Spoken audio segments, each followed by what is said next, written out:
Hello students, welcome back to my YouTube channel. आज के इस वीडियो में हम जो आपका इकोनॉमिक्स सब्जेक्ट का फाइनल एग्ज़ाम होने वाला है, क्या इंपॉर्टेंट क्वेश्चंस आने वाले हैं, वो सभी मोस्ट इंपॉर्टेंट क्वेश्चंस को डिस्कस करने वाले हैं। प्लस मैं आपके सिलेबस के अकॉर्डिंग मोस्ट इंपॉर्टेंट टॉपिक्स जो आपको पढ़कर ही जाना है एग्ज़ाम के लिए, ताकि आप अच्छा स्कोर कर सको एग्ज़ाम में, वो सब बताऊँगी इस वीडियो में। इस वीडियो में मैंने उन सभी क्वेश्चंस को इंक्लूड किया है जो आपके प्रीवियस ईयर एग्ज़ाम में काफ़ी बार रिपीट हुए हैं। जैसे 2025 में जो क्वेश्चंस आए हैं, 2022 में, 24 में, 21 में, वो सभी क्वेश्चंस इस वीडियो में इंक्लूड किए गए हैं ताकि आप शॉर्ट टाइम में अच्छे से रिवीजन कर सको। सारे क्वेश्चंस आपको एक जगह पर ही मिल जाएँ। कौन सा क्वेश्चन किस ईयर में आया हुआ है, ये सब कुछ मेंशन किया गया है, क्योंकि आपको भी पता है कि एचपीएससी में ज़्यादातर प्रीवियस ईयर क्वेश्चंस ही रिपीट होते रहते हैं, इसलिए आपको प्रीवियस ईयर क्वेश्चंस को याद करना बहुत ज़्यादा ज़रूरी है। काफ़ी टाइम लगा है मुझे सभी क्वेश्चंस को एक जगह पर अरेंज करने में, तो ये वीडियो आपके लिए बहुत ज़्यादा यूज़फुल होने वाली है। एक बार आप देख लो सारी पीडीएफ को, किस ईयर में कौन सा क्वेश्चन आया है, सब कुछ मेंशन किया गया है।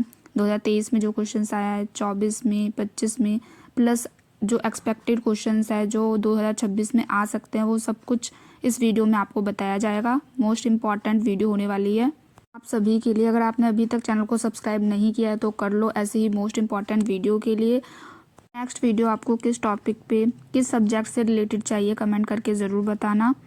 कोई भी क्वेश्चन, कोई भी डाउट हो, कोई भी प्रॉब्लम हो, कोई भी हेल्प चाहिए आप लोगों को, you can ask me any time. Comment box में आप मुझे बता सकते हो।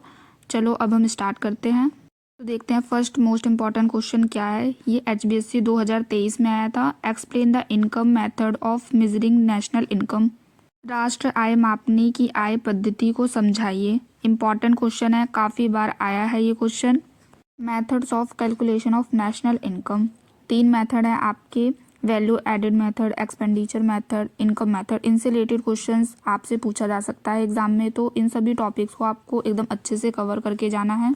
तो सबसे पहले हम बात करते हैं इनकम मेथड क्या होता है। इसमें हम देखते हैं कि जो एक कंट्री में सारे लोगों की उनके काम के लिए जो इनकम मिलती है, उसको ऐड करके हम क्या करते हैं, नेशनल इनकम को निकालते हैं।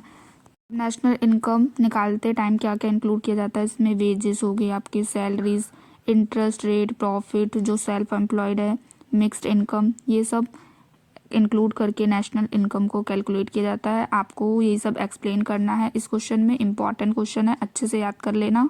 हिंदी इंग्लिश दोनों में ही क्वेश्चन दिया गया है, तो आप सभी जो हिंदी वाले स्टूडेंट हैं हिंदी मीडियम से, वो सभी भी याद कर सकते हैं, और इंग्लिश वाले स्टूडेंट्स भी। नेक्स्ट क्वेश्चन देखते हैं, question number 2। Which activities are not included in the estimation of national income. ये क्वेश्चन भी 2023 में आया था एचपीएससी में। राष्ट्र आय के आकलन में किन गतिविधियों को शामिल नहीं किया जाता है। अब बात करते हैं नेशनल इनकम में क्या क्या इंक्लूड नहीं होता। सबसे इम्पॉर्टेंट क्वेश्चन है, पहली चीज़ ट्रांसफ़र पेमेंट, जैसे पेंशन या स्कॉलरशिप होगी, आपकी एक्चुअल प्रोडक्शन के लिए जो पैसे मिलता है, वो सब इसमें इंक्लूड नहीं होता। दूसरी होगी आपकी सेकेंड हैंड गुड्स। तीसरी होगी इलीगल एक्टिविटीज़ से अगर आपने कोई इनकम ऑब्टेन की है, वो भी इंक्लूड नहीं किया जाता। नेक्स्ट हो गया आपका कैपिटल गेंस। तो ये सब चीज़ें हैं जो इंक्लूड नहीं की जाती जब आप एस्टिमेट करते हो, कैलकुलेट करते हो नेशनल इनकम को। तो यही सब पॉइंट्स आपको एक्सप्लेन करना है इस क्वेश्चन में, डिटेल में एक्सप्लेन करना है, इंपॉर्टेंट है ये वाला। नेक्स्ट क्वेश्चन देखते हैं, question number 3। What do you mean by the money, right it's main functions. Money, धन से आपका क्या अर्थ है, इसका मुख्य कार्य क्या है, लिखिए। आपको डेफिनेशन बताना है, मनी क्या होता है, उसके क्या क्या फंक्शंस होते हैं, वो सब आपको एक्सप्लेन करना है इस क्वेश्चन में। मनी क्या होता है, मनी वो चीज़ है जो सब एक्सेप्ट करते हैं एक्सचेंज के लिए। मतलब जब हम कुछ सामान खरीदते हैं या सेल करते हैं तो मनी का यूज़ करते हैं। अब इसके मेन फंक्शंस क्या होंगे, जैसे मीडियम ऑफ एक्सचेंज, चीज़ों को खरीदने या बेचने के लिए किया जाता है। Major of value, store of value, standard of deferred payment. तो ये सब क्या है, इसके मेन फंक्शंस हैं। यही सब पॉइंट्स आपको डिटेल में एक्सप्लेन करना है। ये क्वेश्चन 3 या 4 मार्क्स में भी आ सकता है और लॉन्ग आंसर टाइप क्वेश्चंस में भी आ सकता है, तो अच्छे से उसके अकॉर्डिंग आपको इस क्वेश्चन को याद करना है। नेक्स्ट क्वेश्चन देखते हैं, question number 4। What do you mean by the central bank, right its function.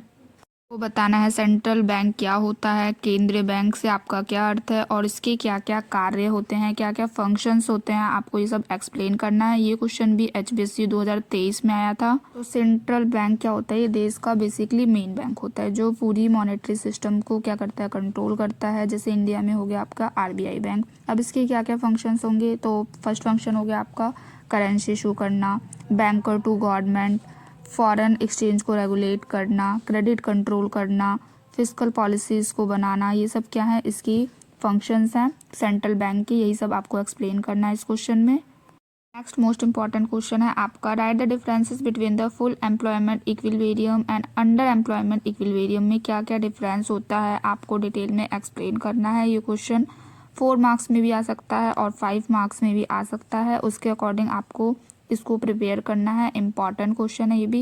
Employment क्या होता है, फुल एम्प्लॉयमेंट में सब लोग एम्प्लॉय होते हैं और रिसोर्सेज फुली यूज्ड होते हैं, और अंडर एम्प्लॉयमेंट में कुछ लोग पार्शली एम्प्लॉयड होते हैं, ये अनएम्प्लॉयड होते हैं और रिसोर्सेज प्रॉपरली यूज़ नहीं होते हैं।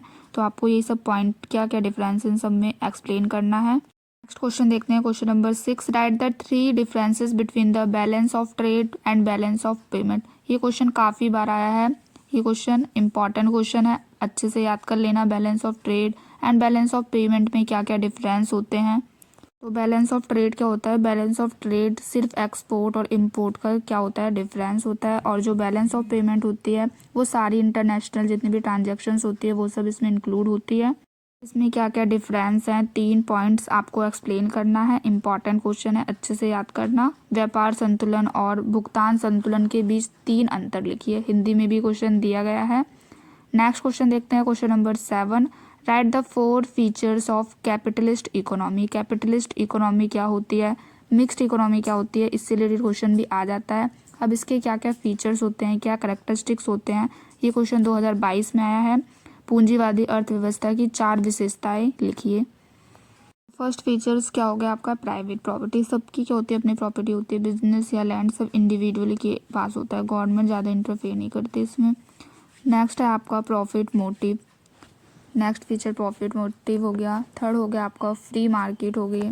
फोर्थ हो गया कॉम्पिटिशन्स हो गया, फर्म एक दूसरे से कॉम्पीट करते हैं, इससे क्वालिटी इंप्रूव होती है और प्राइस कंट्रोल में रहता है। तो ये सब फीचर्स आपको एक्सप्लेन करना है, इंपॉर्टेंट क्वेश्चन है ये वाला भी।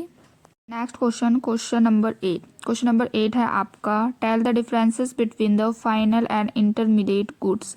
फाइनल गुड्स और इंटरमीडिएट गुड्स क्या होते हैं, उनमें क्या क्या डिफरेंस होते हैं, इससे रिलेटेड क्वेश्चंस भी काफ़ी बार प्रीवियस ईयर एग्जाम में आए हुए हैं, तो आप इसको भी अच्छे से याद करना। अंतिम वस्तुएं और मध्यवर्ती वस्तुएं के बीच में क्या अंतर है बताइए, हिंदी में भी क्वेश्चन दिया हुआ है। तो फाइनल गुड्स क्या होते हैं, वो होते हैं गुड्स जो कंज्यूमर यूज़ करते हैं। इंटरमीडिएट गुड्स वो गुड्स होते हैं जो प्रोडक्शन के लिए यूज़ किए जाते हैं। यही सब पॉइंट्स आपको एक्सप्लेन करना है डिटेल में, इम्पॉर्टेंट क्वेश्चन है ये वाला भी। क्वेश्चन नंबर 9 देखते हैं, write the measure of fiscal policy to control the deficient demand. अपर्याप्त मांग को नियंत्रित करने के लिए वित्तीय नीति के उपाय लिखिए। 2022 में आया था ये क्वेश्चन।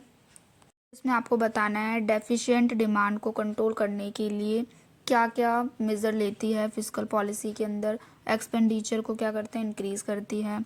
टैक्सेस रिड्यूस हो जाते हैं, सब्सिडीज देती है गवर्नमेंट, पब्लिक इन्वेस्टमेंट इंक्रीज करती है। आपको यही सब पॉइंट्स एक्सप्लेन करना है। नेक्स्ट क्वेश्चन देखते हैं, question number 10, what is the tax, right the differences between the direct and indirect tax.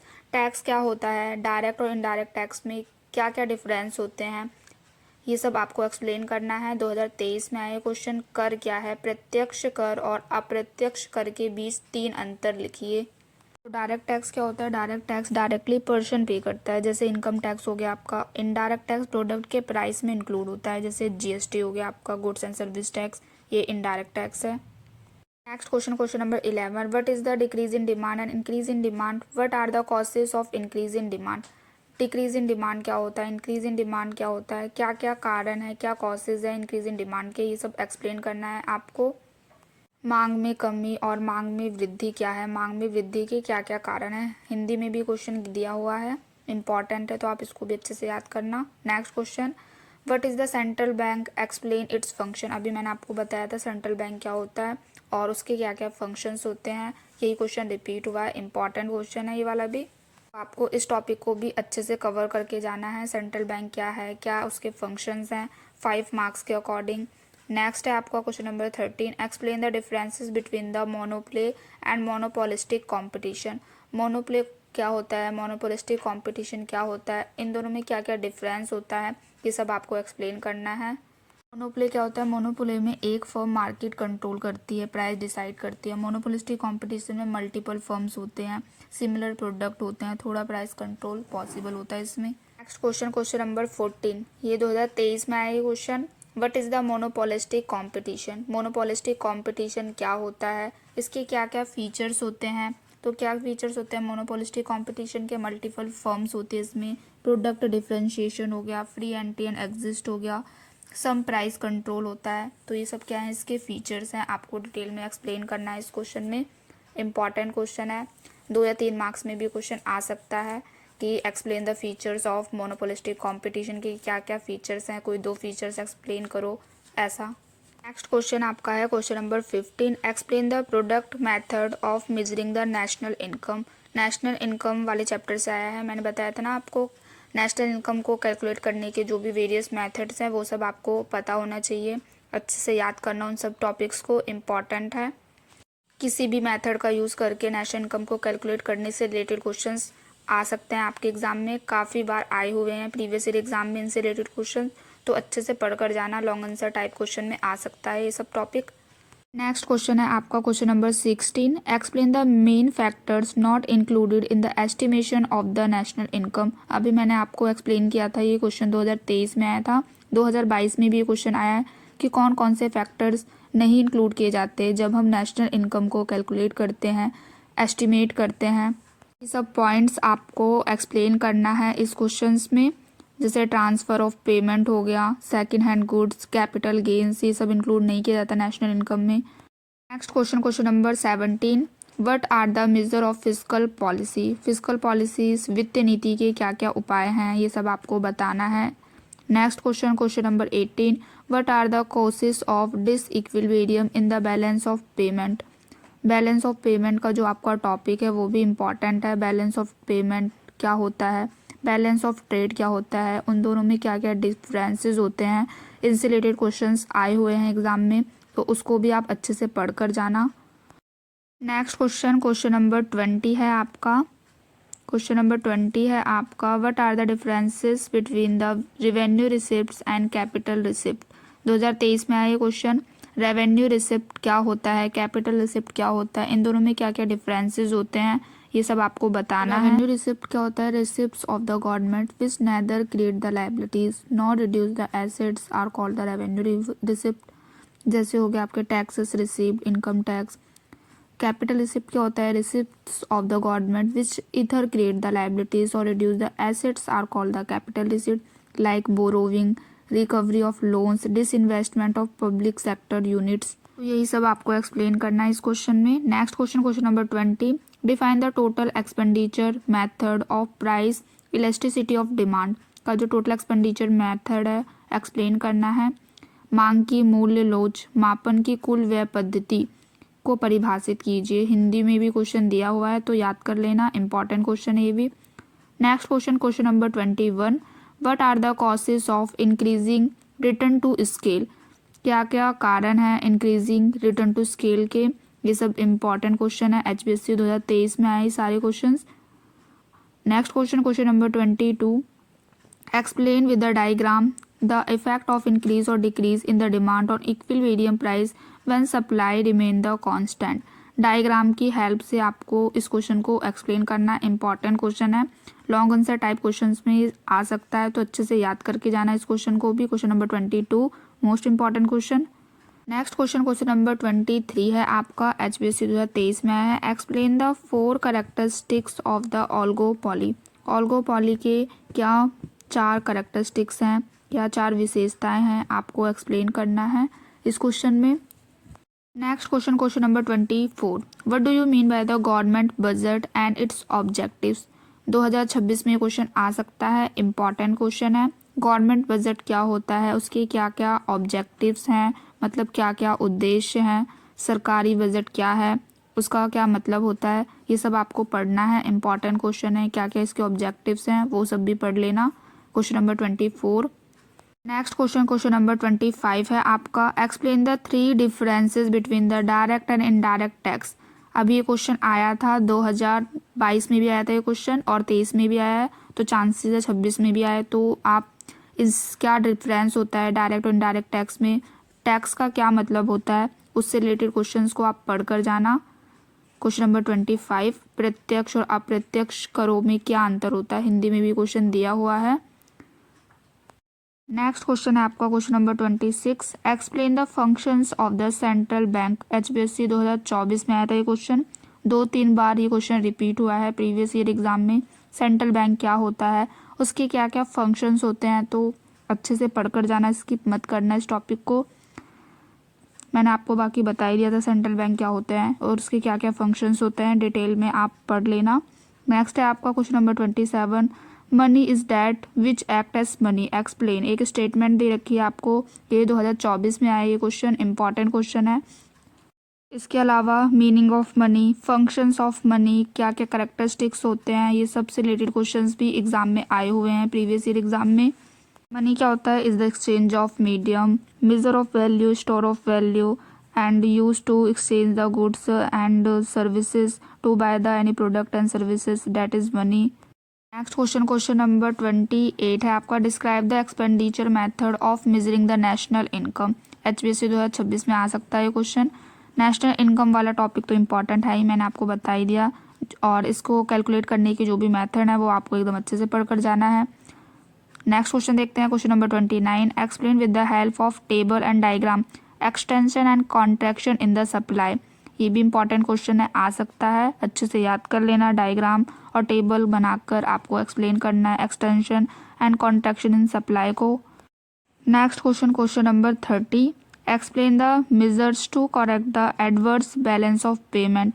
ये 2026 में पूछा जा सकता है क्वेश्चन, काफ़ी बार आया ये क्वेश्चन, तो अच्छे से पढ़ लेना। बैलेंस ऑफ पेमेंट जो आपका चैप्टर है उससे आया ये क्वेश्चन, इंपॉर्टेंट क्वेश्चन है। क्वेश्चन नंबर 30 हिंदी में भी दिया हुआ है क्वेश्चन, ऋणात्मक भुगतान संतुलन को सुधारने के उपाय समझाइए। नेक्स्ट है आपका question number 31, state any 3 differences between the monopoly and perfect competition. 2021 में आया था ये क्वेश्चन। मोनोप्ले क्या होता है, परफेक्ट कॉम्पिटिशन क्या होता है, इनके क्या क्या करेक्टरिस्टिक्स होते हैं, क्या डिफरेंसेस होते हैं, इनसे रिलेटेड क्वेश्चंस आते रहते हैं लॉन्ग आंसर टाइप में भी और शॉर्ट आंसर टाइप्स में भी, तो आप उसके अकॉर्डिंग इसको याद कर लेना। Question number 31। नेक्स्ट क्वेश्चन देखते हैं। नेक्स्ट क्वेश्चन है आपका, difference between the intermediate goods and final goods में क्या डिफरेंस होता है। ये क्वेश्चन 2023 में भी आया था, 2022 में भी आया है, तो याद कर लेना। Next question, state any 3 functions of the central bank. काफ़ी बार आ रहा है ये क्वेश्चन, 2025 में आ चुका, 24 में भी आया था, 23 में भी आया था, तो अच्छे से कर लेना ये क्वेश्चन। सेंट्रल बैंक क्या होता है, उसके फंक्शंस क्या होते हैं। नेक्स्ट 33 है, difference between the balance of payment and balance of trade. 2021 में आया था ये क्वेश्चन, बैलेंस ऑफ पेमेंट क्या होता है, बैलेंस ऑफ ट्रेड क्या होता है। इंपॉर्टेंट क्वेश्चन है, तो उसके अकॉर्डिंग आप इन सभी क्वेश्चंस को अच्छे से याद कर लेना। तो ये सारे क्वेश्चंस मोस्ट इंपॉर्टेंट क्वेश्चंस हैं जो काफ़ी बार एग्जाम में रिपीट हुए हैं। काफ़ी पेपर को एनालाइज करके सारे क्वेश्चंस इंक्लूड किए गए हैं इस PDF में, तो बहुत इंपॉर्टेंट वीडियो है आपके लिए। आपने अगर अभी तक कुछ भी नहीं पढ़ा है तो सबसे पहले इन सभी क्वेश्चंस को कंप्लीट कर लो, क्योंकि आपको भी पता है ज़्यादातर जो क्वेश्चंस होते हैं पेपर के प्रीवियस ईयर्स के क्वेश्चंस आते हैं आपके HBSC में, तभी आपको सब कहते हैं प्रीवियस ईयर के जितने भी पेपर्स हैं आपको अच्छे से रिवाइज़ करना चाहिए। कम से कम 3 से 4 साल के प्रीवियस ईयर पेपर अच्छे से सॉल्व करो। तो वो सारे क्वेश्चंस मैंने आपको एक वीडियो में ही करवा दिए हैं। Long answer type question, short answer type question, सब कुछ इंक्लूड किया गया है इस PDF में, तो अच्छे से याद कर लेना। अगर आपको इसी तरह 1 मार्क्स में जितने भी क्वेश्चंस आए हुए हैं MCQ types, objective type questions, उसकी भी PDF चाहिए आपको, सारे क्वेश्चंस आपको एक जगह पे ही मिल जाए जितने भी ईयर्स में आए हुए हैं, तो मुझे कमेंट बॉक्स में ज़रूर बता देना, उससे रिलेटेड भी वीडियो एक बना दी जाएगी आपके लिए। तो ये तो हो गई क्वेश्चंस की बात मोस्ट इम्पॉर्टेंट। तो चलिए अब हम आपके सिलेबस के अकॉर्डिंग बात करते हैं कि मोस्ट इम्पॉर्टेंट चैप्टर्स में से क्या क्या टॉपिक आपको पढ़कर जाना है। तो ये HBSC का सिलेबस है, आप देख सकते हो। अब इसमें से हम देखेंगे कि कौन सा चैप्टर कितने मार्क्स का आ रहा है। मोस्ट इम्पॉर्टेंट टॉपिक्स क्या हैं जो आपको पढ़कर ही जाने हैं, बिल्कुल भी नहीं स्किप करना है, और हाई स्कोरिंग चैप्टर्स क्या हो सकते हैं वो सब डिस्कस करते हैं। हिंदी इंग्लिश दोनों में ये PDF दी गई है, आप पढ़ सकते हो। इसका लिंक आपको डिस्क्रिप्शन बॉक्स में मिल जाएगा, वहाँ से डाउनलोड करके आप सिलेबस देख सकते हो क्या क्या आने वाला है आपका सिलेबस। तो सबसे पहले part A introductory micro economics में चैप्टर जो 1 माइक्रो इकोनॉमिक्स है, 6 मार्क्स का ये चैप्टर आएगा, उसके अकॉर्डिंग आपको इसको प्रिपेयर करना है। Consumer behaviour and demand analysis 10 marks का आएगा ये chapter. Production function and cost ये 18 मार्क्स का आएगा, और एक और चैप्टर इसके साथ ही profit maximisation and supply curve, ये टोटल 18 मार्क्स का आएगा ये चैप्टर। नेक्स्ट है आपका मार्केट इक्विलिब्रियम, ये 6 मार्क्स का चैप्टर आ रहा है। पार्ट बी में आपके दे रखे हैं कुछ chapter, national income and basic concept, बहुत ही इंपॉर्टेंट चैप्टर है, काफ़ी क्वेश्चंस आए हुए हैं, आपने देखा अभी मैंने बताया आपको कौन कौन से क्वेश्चंस आए हुए हैं। 12 मार्क्स का आ रहा है ये chapter. Money and banking 8 marks का आ रहा है ये चैप्टर। नेक्स्ट है आपका डिटर्मिनेशंस ऑफ इनकम, 10 मार्क्स का आ रहा है ये चैप्टर। गवर्नमेंट बजट, इससे रिलेटेड जो क्वेश्चंस, और ये चैप्टर 6 मार्क्स का आ रहा है। Open economy and micro economics, ये चैप्टर 4 मार्क्स का आ रहा है, तो उसके अकॉर्डिंग आपको ये प्रिपेयर करना है। तो टोटल आपका 80 मार्क्स का पेपर आने वाला है, 20 मार्क्स आपके इंटरनल असेसमेंट होंगे। तो ये हुई आपके चैप्टर्स की बात। अब देखते हैं इन चैप्टर में से क्या क्या टॉपिक्स आपको पढ़कर जाना है, बिल्कुल भी स्किप नहीं करना है। मोस्ट इंपॉर्टेंट टॉपिक्स देख लेते हैं जिनसे ज़्यादातर क्वेश्चंस आते ही हैं। तो फर्स्ट है आपका यूनिट 1 में से माइक्रो इकोनॉमिक्स, इसमें से आपको क्या क्या पढ़ के जाना है। माइक्रो एंड मैक्रो इकोनॉमिक्स क्या होता है, पॉजिटिव एंड नॉर्मेटिव इकोनॉमिक्स क्या है, इनसे रिलेटेड क्वेश्चंस आ जाते हैं, तो आप इनको पढ़ लेना एक बार। टाइप्स ऑफ इकोनॉमी को भी एक बार अच्छे से पढ़ लेना, 2 या 3 मार्क्स के क्वेश्चंस भी आ सकते हैं इसमें से। नेक्स्ट है आपका यूनिट 2, यूनिट 2 में आपको देखना है consumer behaviour and demand analysis, इसमें से आपको पढ़कर जाना है कंज्यूमर बजट क्या होता है, इससे रिलेटेड क्वेश्चंस आ जाते हैं। मार्केट डिमांड क्या है, concept of demand, demand curve, इनसे रिलेटेड क्वेश्चंस आए हुए हैं एग्जाम में। Law of demand, determinant of demand, इन सबको आप अच्छे से पढ़कर जाना। नॉर्मल एंड इन्फीरियर गुड्स क्या होते हैं, इलास्टिसिटी ऑफ डिमांड, ये सब टॉपिक्स इम्पॉर्टेंट हैं एग्जाम में, इन सब टॉपिक्स से रिलेटेड क्वेश्चंस आए हुए हैं, तो आप इन सबको पढ़ लेना। नेक्स्ट है आपका, इसमें एक और भी है, factor affecting the price elasticity, ये भी इम्पॉर्टेंट है, काफ़ी बार आया है इससे क्वेश्चन। यूनिट 3 में आपको production of functions and cost, इसमें से आपको पढ़कर जाना है concept of production function, meaning of productions, और law of variable proportion, concept of cost, ये सब आप पढ़ लेना। नेक्स्ट है आपका profit maximisation and supply curve, इसमें से आपको पढ़कर जाना है कंसेप्ट ऑफ रेवेन्यू, रेवेन्यू क्या होता है, और meaning of perfect competitions, features of perfect competitions, आपने देखा था प्रीवियस ईयर में, इससे रिलेटेड क्वेश्चंस काफ़ी बार आए हुए हैं, तो पढ़ लेना अच्छे से, इम्पॉर्टेंट है। परफेक्ट कॉम्पिटिशन से रिलेटेड जो भी टॉपिक्स हैं अच्छे से। नॉर्मल प्रॉफिट क्या होता है, इनसे रिलेटेड भी आपसे डेफिनेशन पूछी जा सकती है। नेक्स्ट है आपका डिटर्मिनेंट्स ऑफ सप्लाई, ये भी इम्पॉर्टेंट है। इलास्टिसिटी ऑफ सप्लाई, ये भी इम्पॉर्टेंट है आपका। यूनिट 4 में मार्केट इक्विलिब्रियम, इसमें से आपको meaning of market equilibrium, determinants क्या क्या होते हैं, ये सब आपको पढ़कर जाना है, इम्पॉर्टेंट है सारे टॉपिक्स। और एक और है आपका shifting in the demand and supply curve, ये भी इम्पॉर्टेंट है। Part B national income and basic concept, important है, 14 मार्क्स का ये आ रहा है शायद आपका ये चैप्टर। नेक्स्ट है आपका कैपिटलिस्ट इकोनॉमी एंड फीचर्स, इसमें से ये टॉपिक पढ़कर जाना है। Micro economics and macro economics में डिफरेंस पढ़कर जाना है आपको। और ये meaning of national income, basic concept of national income, methods क्या हैं कैलकुलेशन करने के नेशनल इनकम के, ये तो आपको बिल्कुल स्किप नहीं करना, काफ़ी क्वेश्चंस आए हैं तो अच्छे से पढ़ लेना। मनी एंड बैंकिंग में मनी का मतलब क्या होता है, meaning of money, functions of money and central bank, ये वाला क्वेश्चन भी काफ़ी बार आया है। और policy tools to control the money supply and RBI, तो इन सब टॉपिक्स को एकदम अच्छे से कर लेना आप। बाकी ये जो दे रखा है आपको, SLR क्या होता है, रेपो रेट क्या होता है, बैंक रेट क्या होता है, रिवर्स रेपो रेट क्या होता है, इनसे रिलेटेड आपसे डेफिनेशन पूछी जा सकती है। यूनिट 3 देखते हैं determinations of income, meaning of aggregate demand important है, इसमें काफ़ी आया है। कंपोनेंट्स ऑफ एग्रीगेट डिमांड, ये भी आया है क्वेश्चन। नेक्स्ट आपका यूनिट 4 है। यूनिट 4 में आपको गवर्नमेंट बजट दे रखा है। मीनिंग ऑफ गवर्नमेंट बजट क्या होता है, इसके क्या क्या ऑब्जेक्टिव्स होते हैं, इनसे रिलेटेड क्वेश्चंस भी आया हुआ है, तो आप अच्छे से कर लेना। कंपोनेंट ऑफ बजट, ये भी क्वेश्चन आया हुआ है। टैक्स से रिलेटेड क्वेश्चंस काफ़ी बार आए हुए हैं। मेजर टू गवर्नमेंट डेफिशिएट, ये भी आया हुआ है। फिस्कल पॉलिसी, ये भी आया हुआ है, तो आप कर लेना इसको भी। यूनिट 5 देखते हैं। यूनिट 5 में आपका बैलेंस ऑफ पेमेंट, ये इंपॉर्टेंट टॉपिक है। Meaning of balance of payment, तो इनको आप अच्छे से कर जाना। तो आपके सिलेबस के अकॉर्डिंग क्या क्या टॉपिक्स आपको पढ़ना है, ये सब इस वीडियो में हमने डिस्कस किया। क्या क्या इंपॉर्टेंट क्वेश्चंस आपके आने वाले हैं, क्या इंपॉर्टेंट क्वेश्चंस है जो प्रीवियस ईयर्स में आए हुए हैं, सब कुछ इस वीडियो में डिस्कस किया। अगर आपको 1 मार्क्स से रिलेटेड भी ऐसे ही क्वेश्चंस की PDF चाहिए तो कमेंट बॉक्स में ज़रूर बता देना। अपने फ्रेंड्स के साथ भी इस वीडियो को ज़रूर शेयर करना। अगर चैनल को सब्सक्राइब नहीं किया तो कर लो। मिलते हैं नेक्स्ट वीडियो में। Thanks for watching.